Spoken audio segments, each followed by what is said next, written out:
के पांचवें रूप देवी स्कंद माता की कथा कहानी तारकासुर नामक एक शक्तिशाली राक्षस के अत्याचारों से जुड़ी है। देवी स्कंद माता की कथा। पौराणिक कथा के अनुसार तारकासुर नाम के एक अत्यंत बलशाली राक्षस ने अपनी कठोर तपस्या से ब्रह्मा जी को प्रसन्न कर लिया था।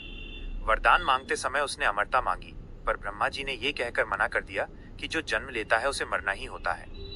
तब तारकासुर ने सोचा और ब्रह्मा जी से ये वरदान मांगा कि उसकी मृत्यु केवल भगवान शिव के पुत्र के हाथों ही हो सकती है। उसे ये वरदान इसलिए सही लगा क्योंकि शिव जी उस समय घोर तपस्या में लीन थे और उन्होंने विवाह नहीं किया था। तारकासुर को लगा कि शिव जी कभी विवाह नहीं करेंगे और इस प्रकार वो अमर हो जाएगा। वरदान पाते ही तारकासुर ने तीनों लोकों में भयंकर हाहाकार मचा दिया और देवताओं पर अत्याचार करने लगा। शिव पार्वती का मिलन। तारकासुर के आतंक से परेशान होकर सभी देवता भगवान शिव के पास पहुंचे और उन्हें तारकासुर के अत्याचारों से मुक्ति दिलाने की प्रार्थना की।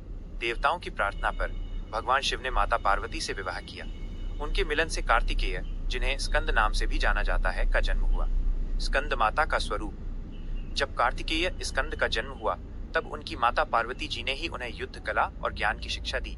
चूंकि माता पार्वती ने ही अपने पुत्र स्कंद को युद्ध के लिए तैयार किया और उनका पालन पोषण किया, इसीलिए वो स्कंद माता के नाम से विख्यात हुई। इस स्वरूप में माँ अपने पुत्र स्कंद को अपनी गोद में लिए हुए हैं।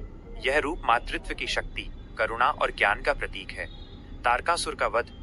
स्कंद माता से शिक्षा और मार्गदर्शन प्राप्त करने के बाद भगवान कार्तिकेय ने तारकासुर के साथ भीषण युद्ध किया और उसका वध करके देवताओं को उसके आतंक से मुक्ति दिलाई।